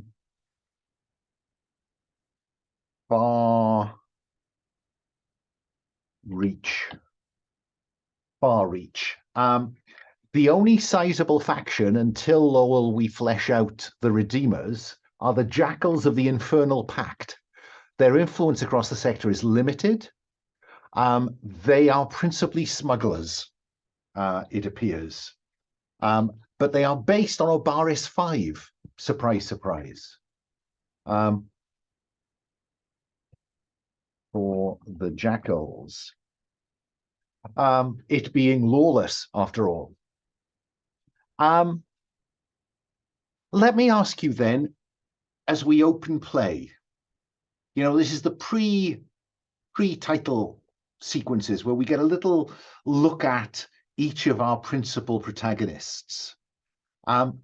We know we're on Obaris 5. We know that it's a high-tech inside a repurposed ship of some scale, big enough to take thousands of people.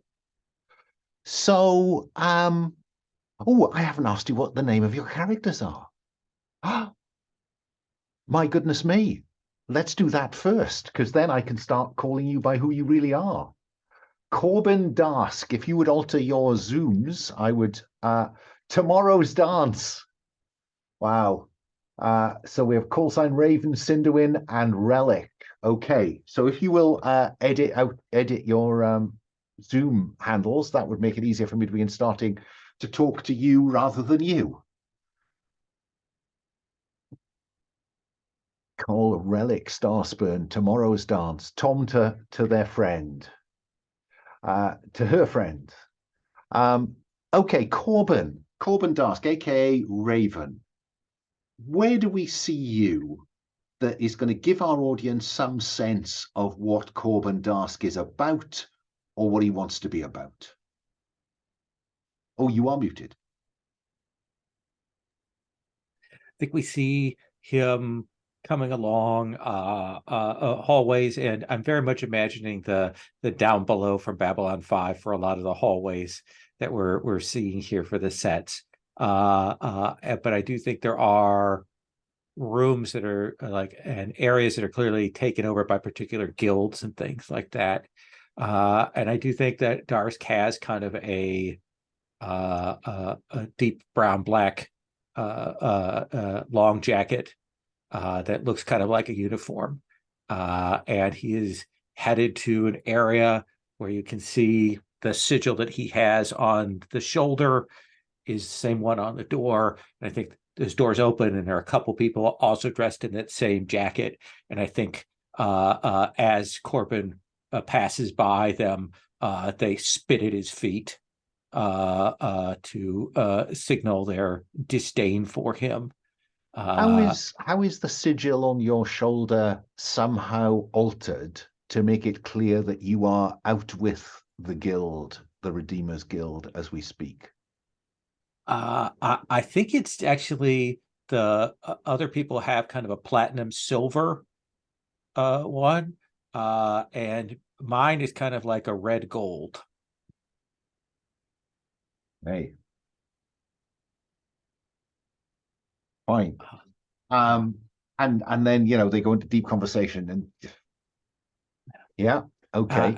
And I think it's me coming into this place, getting a lot of disdain, but I am going over to the counter to whatever kind of reception there is, and I am thumbing through the vid pads for tasks and jobs and communications. Okay. What about tomorrow's dance? What is the first we see of tomorrow's dance? The first we see of tomorrow's dance is the hydroponics, where plants are growing, and they are growing these really lovely lilies for the festivals, obviously. And we can see bots running around, beeping, taking measures, and then we can see a shadow coming down from the I think from some pipes or something, and just landing lightly on her feet. It's tomorrow's dance, and she's looking around, she's looking at the plants, trying to get a sample. And then, of course, an alarm sounds, and she has to kind of make nice with. Can I cut at the alarm? Yeah, sure. Yeah, cut at the alarm. Then an alarm sounds. And what about Relic?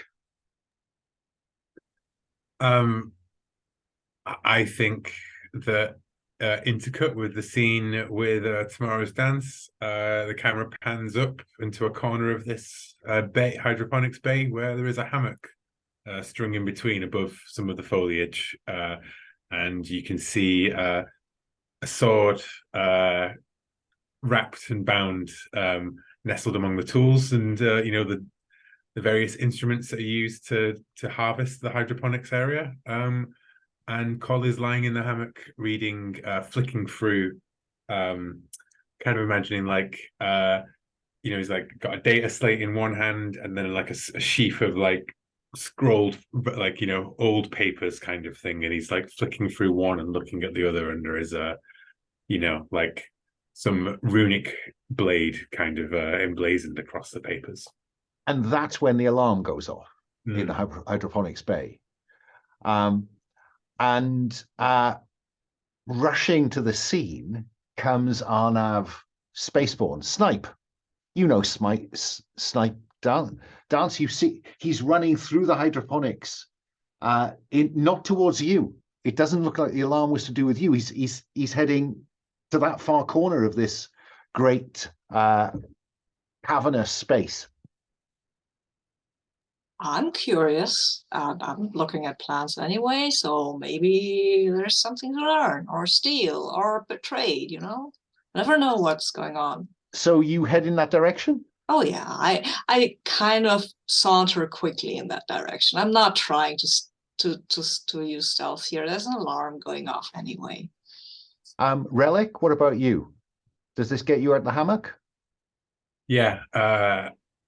Relic carefully tucks away the papers, and then rolls out of the hammock and landing and picking up his blade in one movement, and just half drawing it out of the sheath, hand on the pommel, I think, as he just walks on as behind tomorrow's dance, keeping an eye out for looking up at the alarms. Is it time for the festival? We cut back to Corben Darsk, where there's a message tagged, Darsk, you scum. Stop what's killing them. At which point we flash back to Dance, Arnav, and Relic looking down at what appears to be the wizened body of one of the hydroponics workers. And clearly some kind of unnatural death. You know, the face is wizened and kind of prematurely aged. And Darsk, there's a file attached to that, which indicates 5 suspicious deaths. And as we flick back, I'm old school. We split screen. We have Dance and Relic looking down at this body, and we have you flipping up a screen picture of 4 other victims. Roll titles. Yeah. Nice. And I think we then cut to the 3 of you aboard the Legacy, the Lament. Take your pick. Legacy's Lament. Legacy's Lament, even. With Arnav. Arnav is the hydroponics supervisor aboard this the station, stable in space. What do you want to do? Corben, what about you? I think I'm looking over, like, I imagine that there's this very super thin plastic, almost like a receipt printout with the details that have been given to me. So I'm looking over the details on these other deaths and kind of reading through those to get as much information as I can. Maybe reading off the details to the others. This strikes me as I think that we might be into a mechanic. It would be good to explore the mechanic, wouldn't it? I just need to work out which move it is. There's a gather information move. There is a gather information move. That is the one I am after. I just can't quite find it in the keeper, but as long as you can, that's fine. Oh no, I just saw that there is one. I don't know where it is. It's in here somewhere, guys. Let's see. Gather. Is there a moves tab or something? Well, there's the reference has all of them in, but I've also put most of them, but I may not have put all of them in to the keeper as adventure and combat, exploration and suffering. Yeah, main book is 149. Fine. Is it gather information? I think it is. Yeah, there we go. Face danger. Yeah. Search for clues, conduct an investigation, analyze evidence, or do research, roll wits. Let's do that then. Okay. So the roll for this is a d6 plus 2d10, right? Exactly. So just to be clear how this runs, what you do is you roll a d6 to which you will add stuff. Yeah. So if I just read through the move, once I've got there, here we go. When you search for clues, conduct an investigation, analyze evidence, or do research, roll plus wits. You're going to roll a d6 plus wits, plus anything else that might apply in terms of your paths, if there's anything in there that might help you. And you're going to compare this to 2 d10s. So you're going to roll a d6 and 2 d10s at the same time. And what matters is whether your d6 plus equals or exceeds those d10s. Now there's a rules reference tab which tries to explain that. Okay. Yeah. So you roll a d6 and 2 d10s. Okay. So I'm going to be rolling. I had a wits of 2. I have the Slayer thing. Is this an inhuman foe? I think certainly this cause of death is not simple. So I'm going to go with inhuman foe. So I'm going to first roll the d6 with that at a +3, so we know what that is. Okay. So that is a 4. And then It's we're not going to roll. looking good. Not looking good. And then we're going to roll 2d10. And no. Whoa. Wow. Complete miss. Your investigation unearths a dire threat or reveals an unwelcome truth that undermines your quest. Pay the price. Now, pay the price is the kind of move for what it's my move, if you like. Yeah. So I think what I'm going to do is I'm going to hit I'm going to hit your spirit. Reduce spirit from 5 to 4, because what this reveals is this is an inhuman foe. This is what the Redeemers files would call a spirit hunter. A spirit hunter is a life form, a bestial life form, though with, instincts, that lives off the energy, the spirit, the soul, the Redeemers might say, of people. And that's why I think that worries you.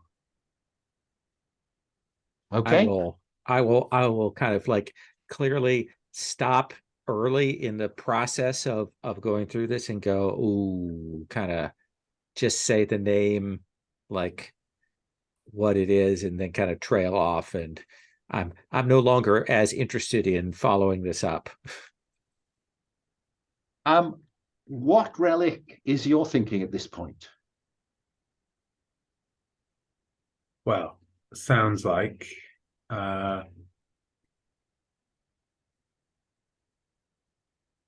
there's something mean out there. Sounds like something's preying on these people. Cracking, yes, says Arnav. Yeah. You try telling this to what passes for administration round here. You try telling this to the jackals. Yeah, you try telling them that there's people being hunted down here. Yeah, and they're not interested, are they? They're not.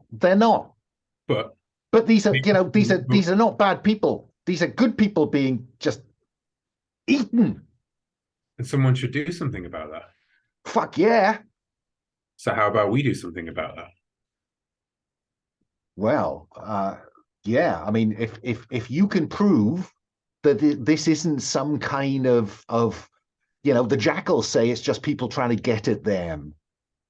If you can just lay that to bed and kind of demonstrate to them that there is some serious, freaky shit happening in some of these, bits of the ship.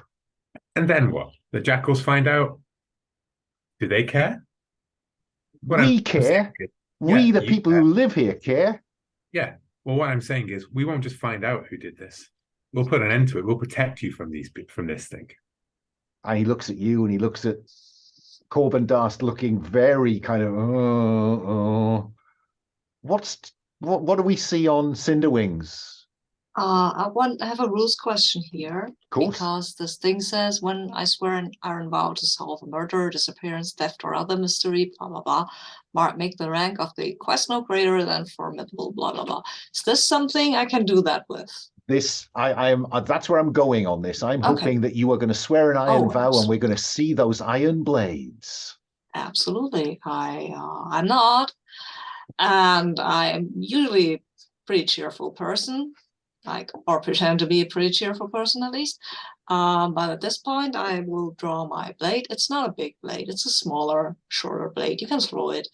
But it's made of iron, right? It is. I look at it and I look at the Arnav and the murder victim and Relic more than I look at Raven. I say, well, you know what? I give you my word. We'll find out what's going on here. And we will make sure that whoever is behind this answers for it. Are you going to... Do you swear to this? I swear.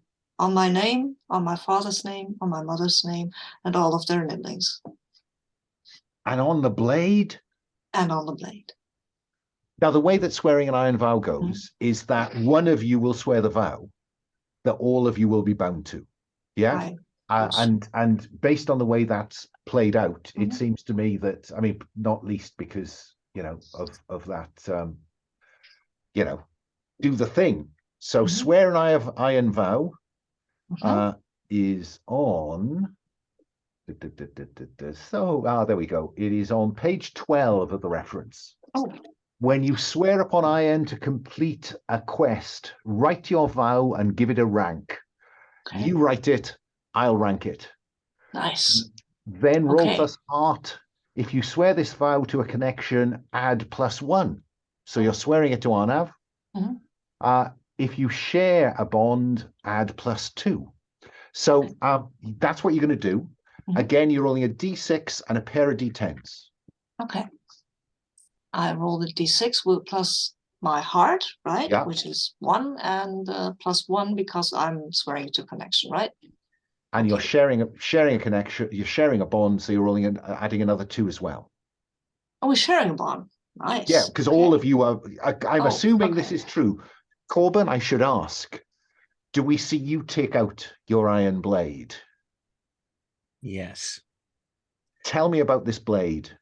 I think it is a sword. It would normally be a kind of nice looking,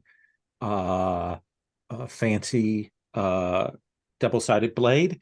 But two things have happened. There's one edge that's beautiful and gleaming and stuff, but somebody's taken a tool and has absolutely destroyed the edge on the other side. And there are holes that someone has drilled through the blade. Right. You know how when they drill holes through dice or things like that to symbolize that they're throwaways. Someone has done that to this. It's still functional, it still works, but it is yet another demonstration of my failure. And you salvaged this from whoever took it from you. I think he gave it back to me like this and said, wow. "Here you go, asshole." Fine. Wow. Will you make a note of that down in the notes section? Sure. Likewise, Cinderwing, make a note of the nature of your blade. Mhm. And what about Relic's blade? Relic's blade is black iron, jagged, somewhere like a curved sort of saber style, and it is covered in intricate runes that do not always seem to remain the same. This is the blade that he recovered that led to him being banished from his home. What secrets does it hold? Who knows? But yeah, You will find out. and yeah, he unsheathes that. And I'm curious, is this when you swear a vow, do you just draw the blade? Do you draw blood with it? What's the deal with the blades? I think there's energy all around us. Like we've talked about the magic and stuff being all around us. Yeah. I think there is a bit where we do like call some of that ether up to us. I think in my culture we do it with a song. Like That's- that? Yeah. Relic? Do we see the kind of glyphs and runes just Yeah, that's what I'm thinking. Yeah, I think shift slightly?